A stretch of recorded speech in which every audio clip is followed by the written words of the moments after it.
why don't most people make millions? That's a good question. Why don't you make millions?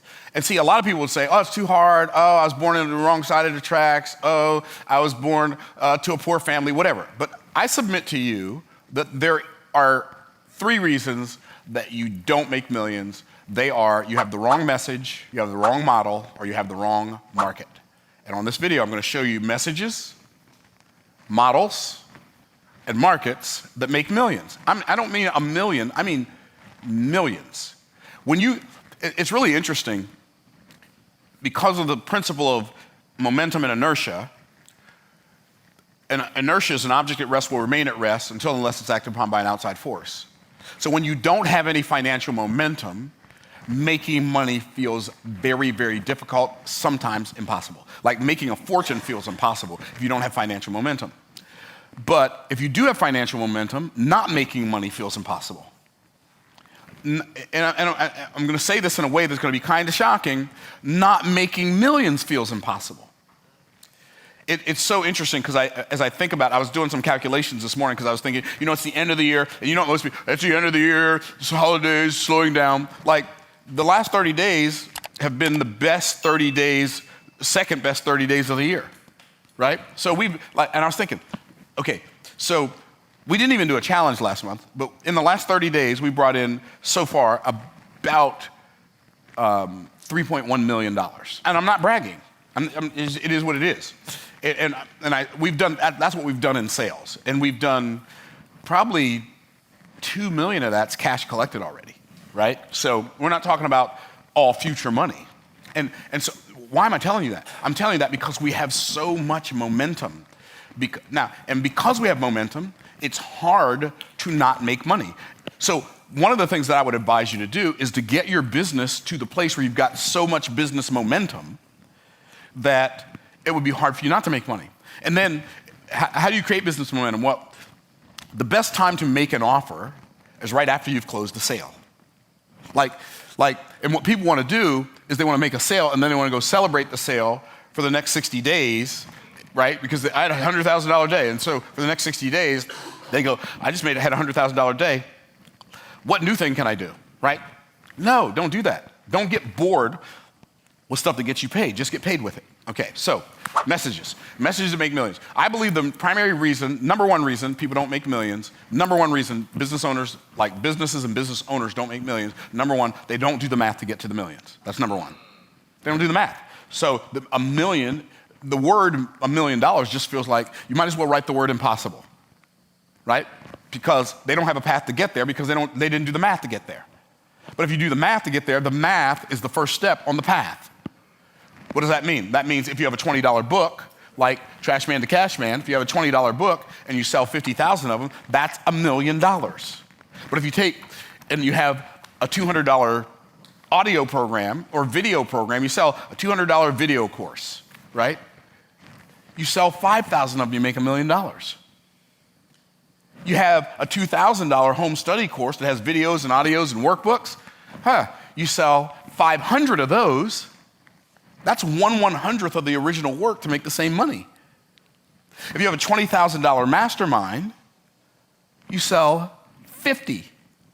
50, that's $1 million. Now, I know this sounds like an oversimplification, but it's not an oversimplification. It's just how simple the first steps are. Now, it's not just because something simple doesn't make it easy, but at least something simple makes it doable. And why do you need it to be easy to make $1 million? It's not easy to make the $50,000 you're making now. But you want $1 million to be easy. It doesn't make any sense. And if you have a $200,000 VIP day, you only have to sell 5. So which one should you do? I don't know. I like all of the above. Let's do E, all of the above. Let's do E, every last one, right? Let's do E, right? And so what happens though, we don't do the math. And then we do the math, then we start thinking about, after we do the math, here's the problem. Once we do the math, we start thinking about the money. And so now that we start thinking about the money, when I'm talking to a potential client, I'm talking to them about the thing I want them to buy so I can make some money. But what I don't realize is you can lie with your words, but your energy always tells the truth. And so if I'm thinking about how much money I'm going to get paid when you buy this thing from me, you can read my energy, even if you don't know you're reading my energy, and something in you is saying, don't buy this from them, they need it. Some people call that commission breath, right? They could, like, your breath smells like you need the money. Well, my recommendation is, when you're making offers to people, when you're designing an offer, when you're developing an offer, think about all the ways that it can help the client. Write those things down, memorize them. And when you talk to the client, only talk to them about that stuff. One of the reasons, so once you get the math right, you gotta get the message right. The message is not right if you're talking to them about your product, because they don't care. Nobody ever buys your product. They only buy your offer. What is your offer? The words that you say that describe to them the transformation they will get when they say yes to the offer. They're buying your description of the transformation. And if the transformation that you're describing is, you give me your money and I give you my product, they ain't buying. That was so good. And see, because our stuff is what we have, our stuff is what we care about talking about. But our stuff ain't the stuff they care about hearing about. So they don't care about my product. They don't care about my pieces. What are pieces? How many workbooks it has? How many audios? How many videos? How many modules? They don't care. They don't care how much of my person they get. Well, you get a group coaching call with me every week, and then you get 1 hour a week, one-on-one coaching. Nobody cares. You don't want my time, you want your time. People don't pay me because they want my time. They pay me because they want their time. And they'll give me more money if I can give them their time than they will if I can give them my time. So you gotta get your message right. It can't be about your product, it can't be about your pieces. It can't be about your product. It can't be about your person. It can't be about your process. Your process is the kiss of death. Did you hear what I just said? You show them your process. You show them your process before they buy, they ain't buying. You just turned a buyer into a shopper. Congratulations. You say, Myron, what do you mean? Here's what people want. They want, that was easy. And then they want, and it may not be, you may not have a money offer. You may have a weight loss offer. Then they want, that was easy, now you're skinny. You may teach relationships. That was easy, now you have a great relationship. So you show them how the thing that you have makes the thing that they want happen. That's all they care about. That's your offer. Okay, so that's when you get your messaging right. Most businesses' messages are wrong. You're talking about all the wrong stuff and wondering why people ain't buying. Oh, this is just not a good product. No, you just don't have a good message. No, they don't know if it's a good product or not until after they buy it. Nobody knows whether your product is good until after they buy it. They don't know if the car is as nice as they think it is until after they buy it. They can do a test drive. They still don't know how good it is until they buy it.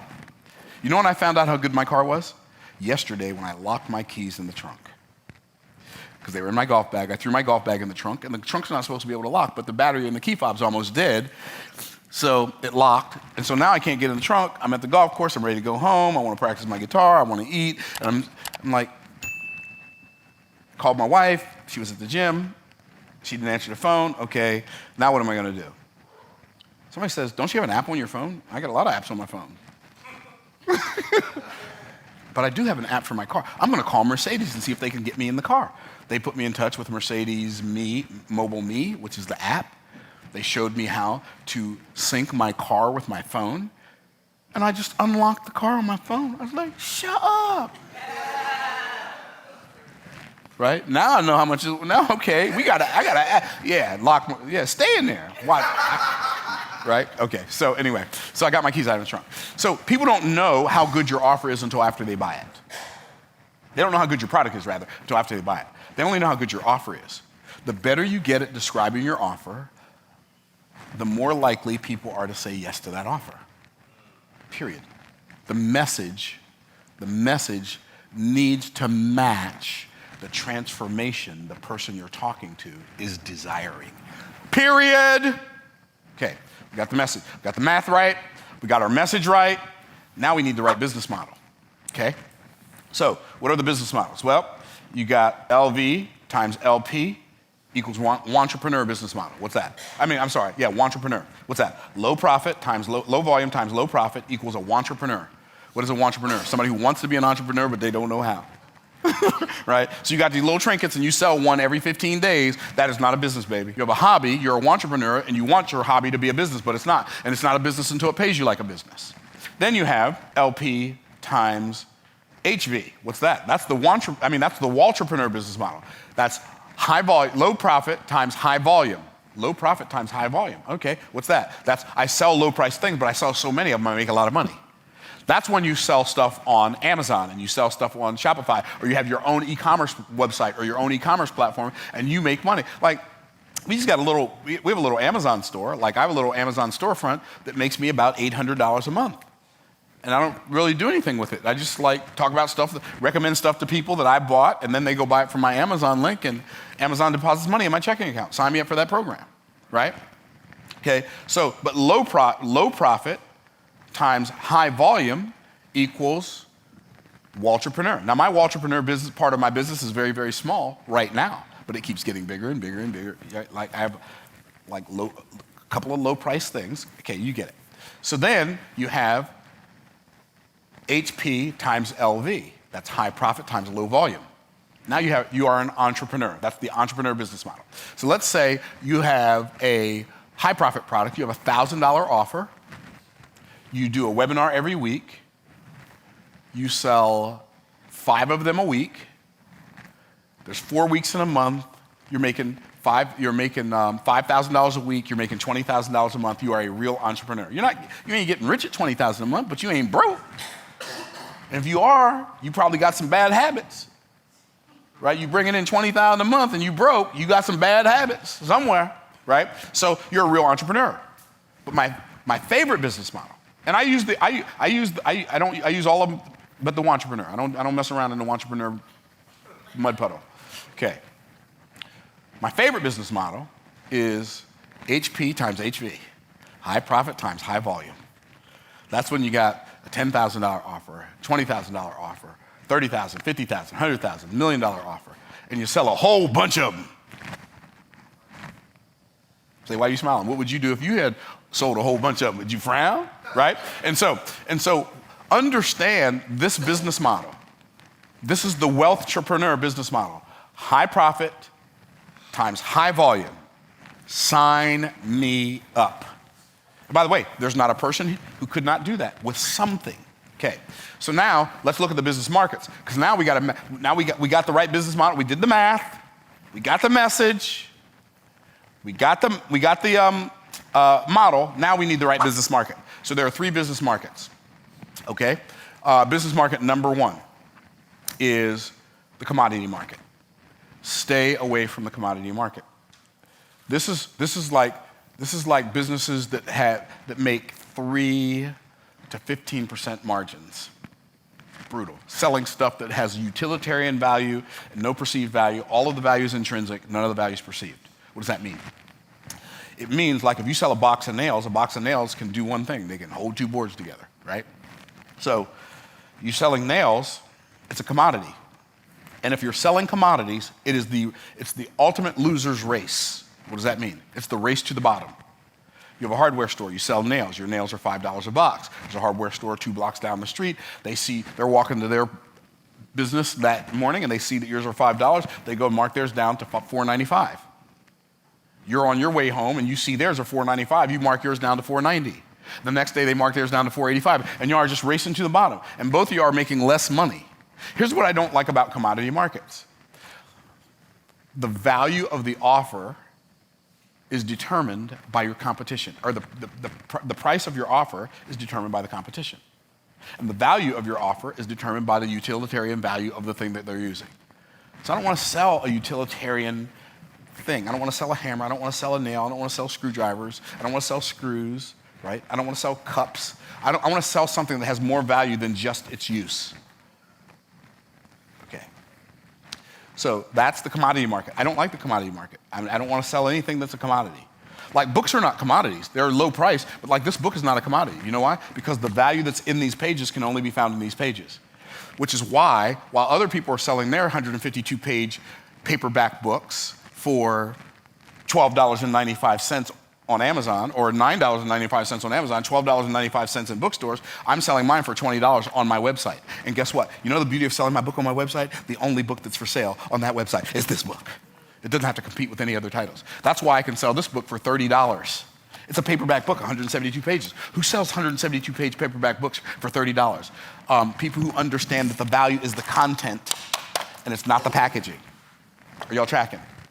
Commodity market, stay away from. Next market is mass main markets. What is that? That's people who sell houses, they sell cars, they sell, like, mass markets are markets that everybody has to buy the stuff and there's some profit involved. It might be 15%, it might be 30%, it might be 40% profit, and everybody buys it, so that's a mass market. That's not a bad market to be in. In fact, it's a really great market to have like one of your business legs in that market, right? But the problem is, the other problem with commodity markets is the customer doesn't have a conversation, no communication with the entrepreneur. The entrepreneur has no communication with the customer until the point of sale. How much is this box of nails? Are you tracking? When you're selling stuff, mass market stuff, cost of goods determines the price. How much did it cost me to make this? I can mark it up 15 to 30%. I sell it. That's how much I can make. Well, I don't like that either.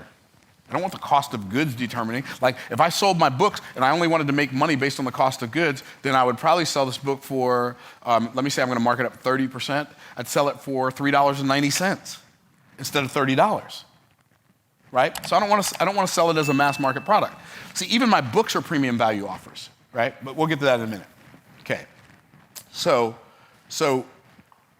the other thing about mass markets that I don't like is people do they have their conversation with you after they do their research, and then they come and tell you how much they're willing to pay for your offer. So they'll go on Zillow, figure out how much the house is worth, then they'll come make you an offer, and so you don't have anything to do with the price. Like, I'm not gonna have a business where anybody other than me sets my price. They get on Carfax.com and they determine the price of the car. Well, there's no place to go to look up my prices and compare them to anything, because what I do doesn't compare to anything. So I sell everything I sell in a vacuum. This is a $1 million market. What market is that? It is called the premium value market. What is that? That's where you sell high-priced stuff to people with lots of money. It's the best market in the world. Why? Because people in commodity markets and mass markets, they buy things because they're cheap. People in premium value markets buy things because they're expensive. Like, if no other reason than that, somebody's gonna pay me because I charge more? That's the client I want. Is that not the client you want? They're gonna pay me because I charge more. I don't know, it just seems to make sense to me. Plus, all of the communication, the 90% of the communication happens before you ever make a sale. Think about it. Somebody reads this book. It takes them 2 hours, 3 hours to read the book. They read the book. They've just spent 3 hours listening to me. They watch my YouTube videos. 8 hours, 9 hours, 20 hours of YouTube videos. And then they come to my challenge and they spend 2 hours with me a day for 5 days. That's 10 more hours. Then we have a conversation about what I have to offer. Oh, that's why it works. That's why it works like it works. So if you will do the $1 million math, and you'll develop a $1 million message, and you'll have a $1 million business model, and you go speak to a $1 million market, you can make a fortune too. That is the secret sauce of messages, models, and markets that make millions. So you can come play this ginormous Olympic-sized swimming pool with us, or you can stay in the mud puddle. You can stay in the mud puddle of competition. Congratulations for being in the right place at the right time. Take this, what I just taught you, and go do something with it. So you can make 2024 20 to 24 times better than 2023. Peace out, Cub Scouts.